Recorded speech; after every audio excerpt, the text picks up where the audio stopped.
Bueno, pues continuamos con las charlas del día de hoy aquí en el auditorio, en este Celsius especial. Y la verdad que es un momento muy especial recibir al ganador del premio Lorna de este año, que es David Sánchez, con este estupendo trabajo que es en otro lugar un poco más tarde. Y David sabe, porque lo he expresado públicamente, le he dedicado hilos y artículos, lo que opino de su trabajo y sabe lo mucho que me gusta.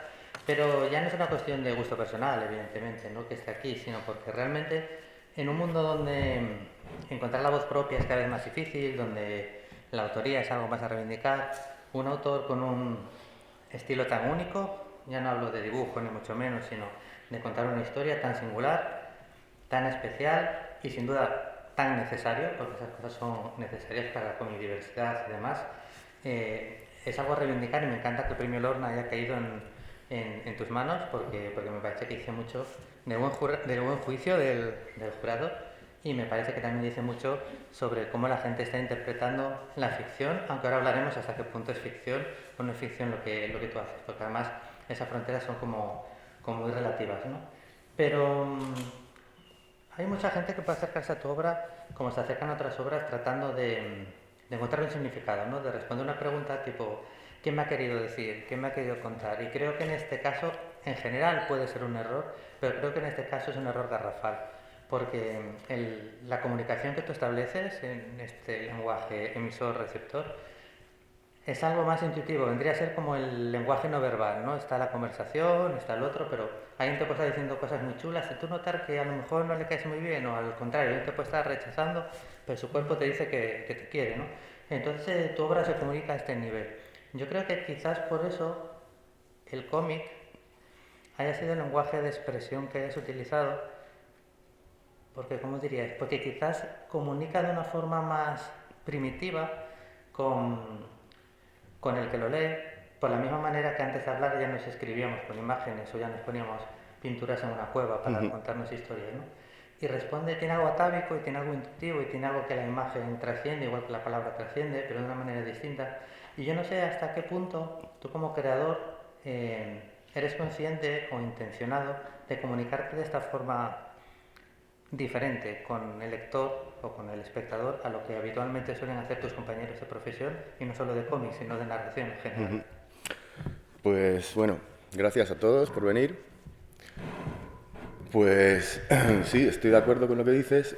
Por un lado, creo que cuando empecé a hacer cómics, de alguna manera he tenido como dos San Benitos, ¿no? Uno el de que no se entienden mis historias y otro la tendencia a compararme con otros autores, ¿no? Como si que es raro, ¿no? Porque por otro lado siempre se habla de esto, ¿no? De que mi estilo es muy reconocible, tal, pero siempre han tendido también a compararme con Charles Barnes, con David Lynch, no sé qué. Entonces quizá todo esto me ha llevado a ser más consciente en mi búsqueda de mi propia voz como autor, ¿no? Y de contar también las cosas de otra manera, porque yo nunca, o sea, siempre he dicho que no soy un escritor, no me considero un escritor ni un guionista ni nada así. Para mí el cómic es algo que va junto, ¿no? Que no puedes separar la historia del dibujo, es la misma cosa. Y además, eso que has dicho de que es como un medio muy primitivo, ¿no? Eso me encanta. Es un medio con el que puedes llegar a la gente a una parte que no es quizá la parte racional, la parte en la que estamos acostumbrados a vivir, ¿no? En la parte racional de nuestra mente, de querer leer una historia y querer entenderla. Y bueno, quizá mis experiencias personales me han llevado a sentir eso, ¿no? A sentir que hay maneras de comunicarse sin utilizar el lenguaje, sin utilizar el raciocinio de alguna manera. Y son maneras mucho más poderosas. Entonces, consciente de esto, sí soy, ¿no? O sea, desde el momento en el que me planteo hacer un TVO donde no hay... O sea, hay texto, pero está en un lenguaje inventado, ¿no? Sí soy consciente de eso, ¿no? De que no voy a hacer una historia normal, no voy a contar... la historia es lo de menos, quizá, en este TVO. que esto no me gusta decirlo porque de alguna manera siento que como que pierdo lectores ahí, ¿no? Pero bueno, no es que no haya historia, hay una historia en mis tebeos, claro, pero quizá es más interesante todo lo que hay por debajo, ¿no? Sí, evidentemente no es una tarea sencilla de escribir ni para ti como autor ni para el lector, pero ni falta que hace y tampoco creo que en consideraciones de cuántos lectores pierdes porque otros los ganas. De hecho, yo creo que probablemente parte de evolución de autor o también por sencillamente llegar a un momento en el que el cómic tiene una serie de desventajas y ventajas. Las desventajas muchas veces son industriales, quiero decir, es difícil poder vivir en un país como España haciendo solo cómic, todos lo sabemos, pero precisamente eso en cierta manera también te da un poco la libertad de, ya que no lo voy a hacer por dinero, pues voy a hacerlo para que salga como a mí me sale de las narices, ¿no? Sí, eso está claro. Entonces yo tengo la sensación de que ya en el anterior te veo, pero en este concretamente te has quitado un freno y directamente dijiste, bueno, mira, ¿sabes qué? Pues ya abrazo del todo esta forma de contar. ¿Tú tienes la sensación también de haber alcanzado como una libertad superior, un estado mayor de libertad del que te sentías hasta Sí, ese momento? claro, eso también viene por un poco, pues, los primeros tebeos que yo hice sí que jugaba un poco a eso, ¿no? A quizá a camuflar mi, ¿cómo decirlo? Mi poca pericia como escritor, o nula, ¿no? Porque yo soy un dibujante. Entonces, claro, en los primeros tebeos jugaba a este juego tengo unas piezas de un puzzle y voy a tirar 2 o 3 a la basura sin que nadie se entere, aposta, y ver cómo resuelvo todo esto con esas piezas que faltan, ¿no? Y bueno, queda algo gracioso, está bien, pero no es el juego al que yo quiero jugar. Entonces, claro, estos tebeos, estos 3 primeros tebeos que hice, me gané el San Benito pues del David Lynch español que va de rarito y no se hace tebeos que no se entienden, ¿no? Entonces hice un tebeo más, que es el anterior a este, pretendiendo hacer una historia que va de A a B sin ninguna trampa narrativa, sin escatimarle nada al lector, ¿no? Simplemente contar las cosas con una narrativa sencilla. Y aún así me encuentro la misma movida, ¿no? No lo he entendido. De hecho, una autora, que no voy a decir su nombre, en el Salón del Cómic de Barcelona se compró mi cómic súper... Fírmamelo, no sé qué, tal, se lo firmé. Y esa misma noche, en la cena, o sea, estaba como ofendidísima, como enfadada conmigo. Me dijo, no has entendido nada, no sé qué. Y yo me quedé un poco como... Entonces, claro, ya con este precedente es como, vale... ya me da igual, o sea, ya que me sigue pasando esto, aunque yo haga unas historias tal, voy a hacer un cómic, voy a atreverme a eso, ¿no? A hacerlo en un lenguaje inventado, por ejemplo. Yo me pasa un poco, sé la autora de la que estás hablando y bueno, cuando te lo comentó a la entrada de ir a ver los premios del Salón del Cómic de Barcelona, luego me comentó también su impresión del cómic y yo le decía lo mismo, digo, pero es que yo cuando recibo algo y no lo disfruto como otra gente lo disfruta, a mí no me jode que los demás lo disfruten, siento que no sea yo capaz de disfrutarlo como ellos, ¿no?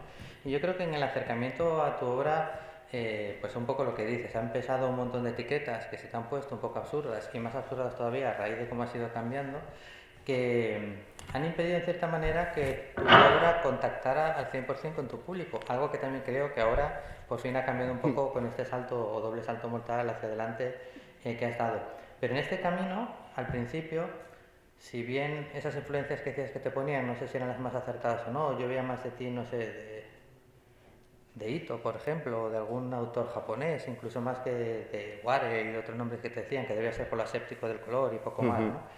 Pero ahora mismo, si yo cogiera solo tus 2 últimos cómics, si tendría que ir muy de listo o muy de fantasma para poder sacarle alguna influencia. Entonces, en estos 2 últimos tebeos, yo creo que tus influencias no se pueden rastrear, por lo menos no dentro de la historieta o no dentro de la historieta mainstream, por seguro. Es que, vamos a ver, o sea, con el anterior sí que me dijeron que era un poco en plan Jodorowsky, no sé qué. Pero es que, claro, ya mi intención aquí es despojarme de todo eso, o sea, de todas las influencias, de todo lo reconocible, de ir hacia mi propio mundo, ¿no? También pasa que en mi vida cambia, o sea, que hay un cambio fuerte, unas experiencias que yo tengo que me hacen ver la realidad de otra manera y tener algo de lo que hablar, ¿no? Y entonces, claro, hay una diferencia fuerte por eso, por mi intención y por lo que me pasa, ¿no? En la vida. Es decir, hostia, he tenido una experiencia mística y una revelación, ¿no? Y voy a hablar de esto todo el rato. Me gustaría que indagaras un poco más ahí, porque parece muy obvio cuando el autor te dice, sí, porque yo de pequeño leía tal autor, pues cuéntanos más de este autor, pero como parece como tabú, ¿no? Cuando dices esto como que te pregunten en entrevistas, y a mí me parece muy guay, que cuentes de dónde viene este cambio de revelación, de cuentes de dónde estas influencias nuevas aparecen, esta forma distinta de ver la realidad. Bueno, pues viene de que hace 7 años empecé a consumir enteógenos, además de manera un poco a saco. Y claro, el cambio con el concepto de la realidad se te viene abajo, ¿no? Y cambia todo. Y es, o sea, tampoco me gusta mucho hablar de esto, pero de cierta manera es inevitable, o sea, va tan unido a estos dos tebeos, a estas experiencias, ¿no? No es que yo esté hablando de la experiencia psicodélica en el tebeo, ¿no? Como hace otra gente, ¿no? O de las plantas o de las sustancias, ¿no? Lo que intento hacer es hablar de alguna manera, como esas sustancias te hablan a ti. Te hablan de una manera, te hablan sin palabras, pero el entendimiento de las cosas es tan total, tan interno, tan flipante, ¿no? Que no te queda otra que... O sea, que no puedes ya, yo no puedo hablar de otra cosa cuando soy autor, me sale de eso. Y entonces intento comunicarme de esa manera, ¿no? Comunicarme a través de una parte de la mente más allá de lo racional. Aunque sí que hay una historia en el tebeo que se entiende, aunque hablen en otro idioma. De Por eso hecho, que lo interesante va como por debajo, ¿no? De hecho, no solo hay una historia debajo, sino lo que hay sobre todo más claramente incluso que una historia, o por lo menos cuando decimos historia no nos referimos a algo muy lineal y consecuente, sí que hay una serie de ideas que mandan un mensaje de una forma del mundo y que encajan y que eso tiene una coherencia interna que es lo que conforma la historia. Aquí la historia es más el conjunto global de coherencia interna de lo que se está contando. Y en este caso, en este último TVO que te ha valido el premio Lorna, en otro lugar un poco más tarde, esa idea gira muy alrededor de lo que sería Dios, igual no Dios en el sentido que ahora cualquiera que esté aquí piensa con la educación religiosa que hemos tenido, pero sí un poco en el sentido de creador. Quizás sea el eje central, sin duda, de este Sí, TVO. el eje central del tebeo es la idea de Dios y la idea de la realidad falsa, ¿no? O sea, de que pues, vivimos aquí, y tenemos una matrix mental y tiramos para adelante y vamos un poco con el piloto automático puesto sin plantearnos grandes cosas, pero la realidad, o sea, con el uso de ciertas sustancias, la realidad se te viene un poco abajo. Es que es como una especie de escenario, como una especie de Matrix. No es que no sea real, lo llamamos realidad porque es un estado distinto al del sueño Pero lo que quiero decir cuando decimos que la realidad es fake es que está hecha de la misma materia que la ilusión. Está hecha de la misma materia que los sueños. Claro, cuando estas cosas te las cuenta alguien, bueno, pues sí, este será un colgado, yo qué sé. Cuando las experimentas tú, la cosa cambia, porque es de primera mano, o sea, has tenido un sueño tan real como esto, has visto que está hecho de la misma cosa, no sé. Bueno, y el concepto de realidad y cómo percibe el cerebro la realidad es cuanto menos eh, debatible y singular. Otra, como pasa también con el color. El color que es un elemento narrativo importantísimo en todo cómic, igual que es la música en las películas, porque es casi lo que más te transmite la sensación, el ambiente opresivo o no opresivo, el que quizás si son colores cálidos o fríos, pues te hacen sentir o recibir lo que estás contando de una manera distinta. En tu caso siempre ha sido una marca, ¿no? Siempre ha sido tal. Y yo siempre me he preguntado hasta qué punto esto es deliberado o hasta qué punto, claro, es que lo que para mí es naranja, a lo mejor para ti no es tan naranja o qué sé yo, ¿no? Entonces cuéntanos un poquito de tu relación con el color, porque sin duda es una de las cosas que también te hacen reconocible, ¿no? Aparte la forma de contar y los tebeos que haces. También Pues, incluso en las portadas, y en todo, es como sí, una marca muy tuya. bueno, pues no es algo que la verdad es que digamos que en mi carrera como dibujante lo que... porque yo en realidad soy autodidacta, ¿no? Y algo que me pesa mucho es todo eso, ¿no? Yo lo he ido haciendo todo por instinto, o sea, las primeras veces que tuve que colorear algo, pues nada, pues si este es rubio, el pelo va amarillo, ¿sabes? Y sin complicarme mucho, tendiendo a los colores planos, a... Me pasa un poco que me doy cuenta que mi talento o mi conocimiento, mi experiencia como dibujante está a un nivel y mi experiencia con los programas informáticos que trabajo está muy por debajo, ¿no?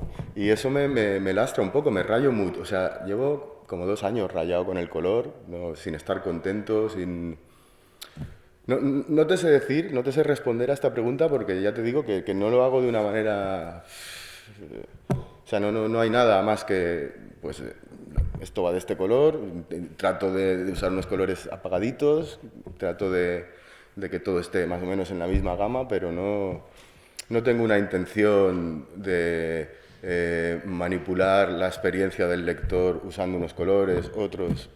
No. No sé quién fue, lo leí hace mucho tiempo en una reseña, ni siquiera era en estos últimos tebeos, pero alguien lo definió, probablemente no se ha acertado tampoco, pero me llamó la atención como aséptico, quirúrgico, ¿no? Era un poco como así, no sé. No, supongo que es porque saqué un cómic que sucede casi todo en Sí, quirófanos. sí, bueno, pero no es el color, el tono, o sea, digamos, la paleta de colores, si lo adaptaste a esos verdes, esos azules, pero tu forma de colorear no es muy distinta a los otros cómics tampoco. No, la forma de colorear es la misma. Yo Y me he fijado mucho en los Simpsons, por ejemplo, en cómo coloreaban en los Simpsons, aunque utilizan unos colores mucho más saturados, pero he aprendido cosas de ahí, ¿no? De ver cómo, pues, para poner un atardecer en los Simpsons te pintan todo el cielo naranja, de un naranja plano además, sin cortarse un pelo y queda precioso. está guay porque cuando dijiste hace no mucho tiempo, una entrevista muy buena además que te hicieron, que muchas de tus influencias la gente jamás se imaginaría que en realidad venían del manga recientemente y tal, bueno, cuando ya no, mi forma de colorear viene de los Simpsons, ya a muchos les va a volar la cabeza Hombre, totalmente. es que uno aprende de un poco de todo, ¿no? De en lo que te fijas o no, yo qué sé. Está claro que en la forma de dibujar los Simpsons no me han enseñado nada, pero te fijas en esas cosas. Cuando tú eres un dibujante, y lo ves y anda, coño. Hemos ido tocando, aunque es así ligeramente, todos rasgos que se aplican a este último TVO, pero en mayor o menor medida, precisamente por esta pureza, ¿no? digamos, autoral que tienes, esa defensa de una forma de contar historias, son aplicables a toda tu obra y eso está bien, ¿no? porque así hacemos un recorrido desde, al revés, desde el último a de dónde vienes.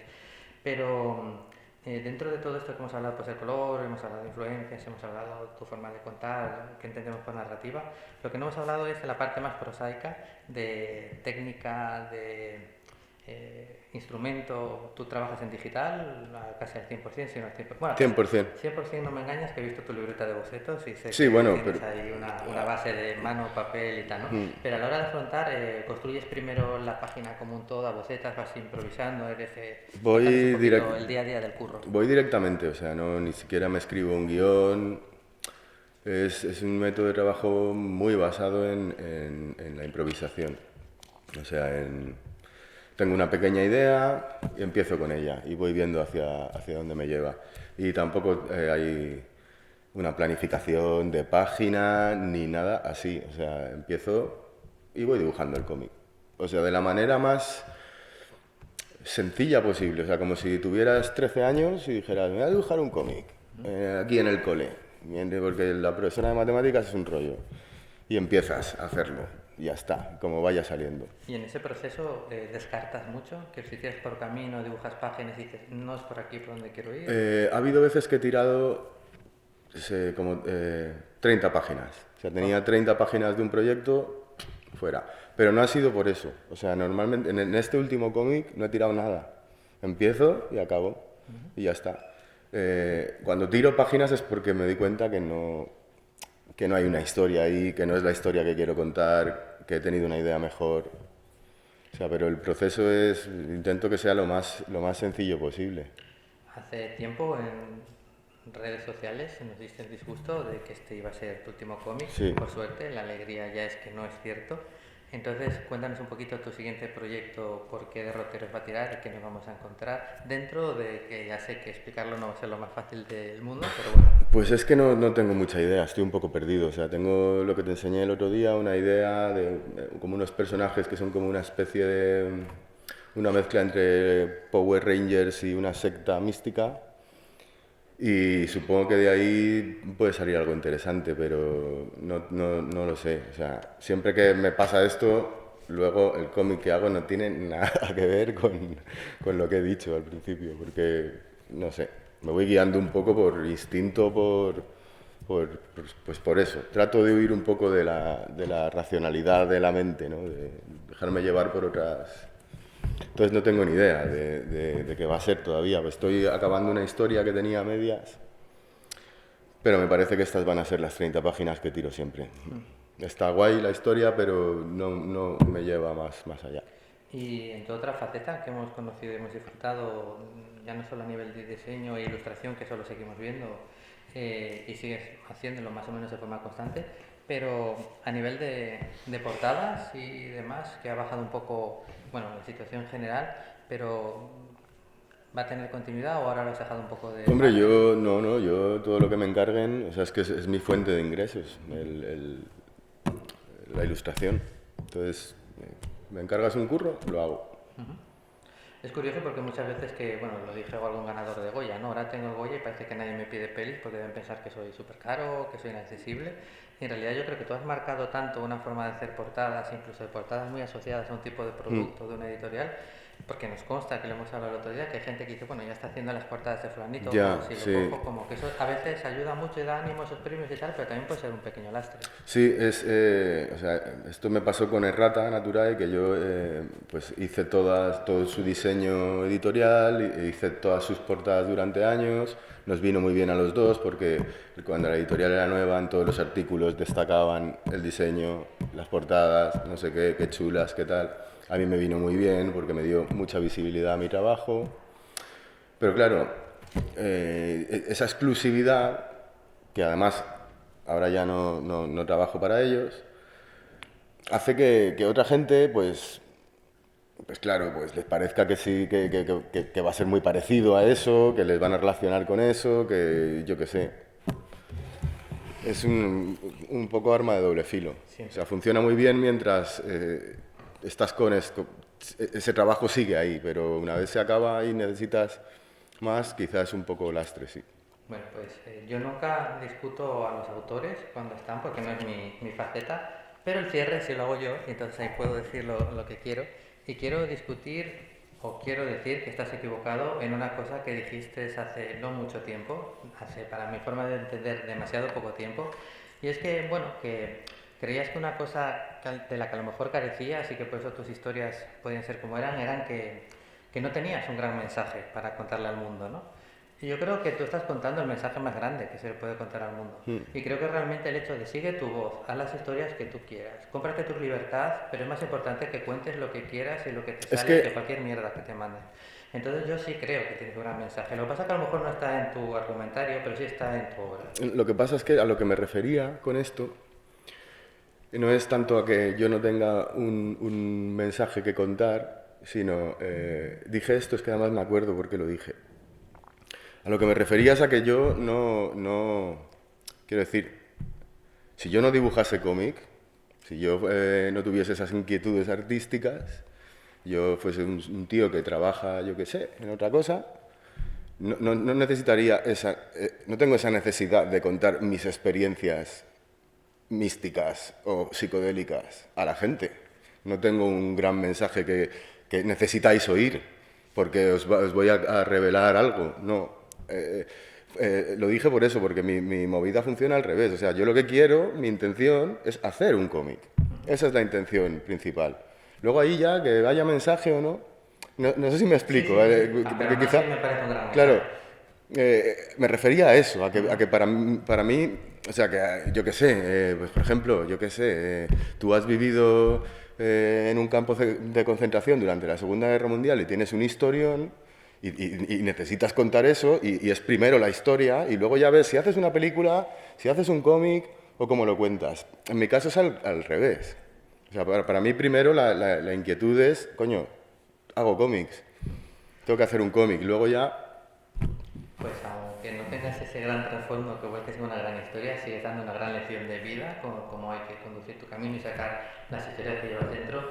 Ahora vas a estar firmando arriba, o sea que está muy bien que hablemos de los trabajos de David, pero lo mejor es que los disfrutéis, que los leáis, que los compréis y bueno, pues ahora os estará firmando. Y muy encantado de tenerte aquí por primera vez, muy feliz de poder darte el sábado el premio Lorna. Y bueno, para que dejarte con ganas de repetir en el próximo Celsius, como siempre, te despedimos con un muy fuerte aplauso. Gracias, David. Muchas gracias. Muchas gracias, tío. Por todo, de verdad.